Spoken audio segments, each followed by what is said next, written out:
Bonjour à tous, nous arrivons à la fin de la semaine, le moment idéal pour parcourir avec vous l'actualité rock de ces derniers jours.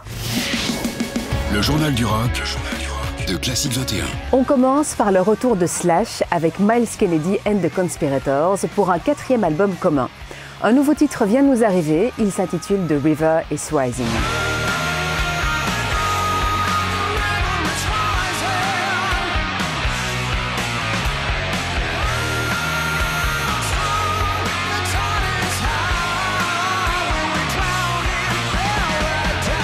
Le guitariste de Guns N' Roses nous a accordé une interview à découvrir dès ce vendredi dans Classic 21 Metal.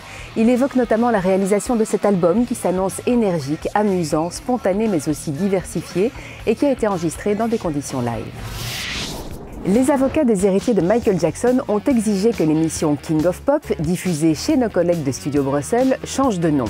Le quiz musical diffusé depuis 3 saisons a attiré l'attention de la société qui gère la succession de la star. Cette dernière stipule dans une lettre officielle adressée à la VRT et signée par plusieurs avocats que la chaîne ne peut pas utiliser le nom King of Pop de la sorte. Le journal du rock. Les héritiers du pionnier du rock Chuck Berry prévoient de belles célébrations en son hommage.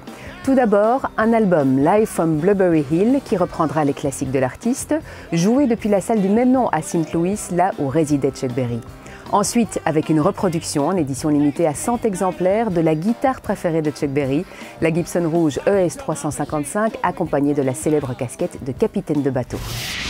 Votre semaine a aussi été rythmée par ces quelques infos.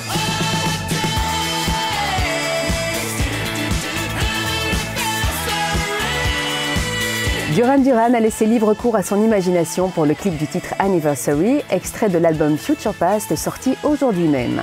Dans ces nouvelles images réalisées par Alison Jackson, on retrouve les membres du groupe en tournée d'incarnation d'eux-mêmes lorsqu'ils étaient jeunes et de sosies de stars comme Elton John, Madonna, Brad Pitt, Daniel Craig ou encore la reine Elisabeth II qui défaille.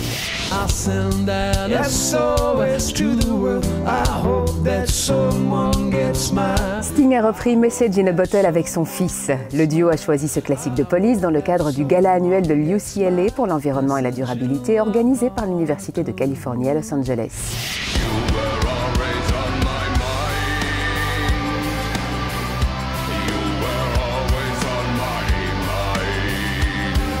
Emigrate, le side project de Richard Kruspe, guitariste de Rammstein, a partagé une cover du classique Always on My Mind avec Till Lindemann en guest au chant. Enregistré initialement par Gwen McRae en 1972, d'autres grands noms se sont frottés à ce morceau, comme Elvis Presley, Willie Nelson et les Pet Shop Boys pour ne citer que. Et pour terminer, une nouvelle qui réjouira les fans de Simon Gallup. Le bassiste a confirmé via ses réseaux sociaux qu'il fait toujours partie du groupe The Cure, alors qu'il avait annoncé son départ en août dernier. Retrouvez le journal du rock sur classic21.be.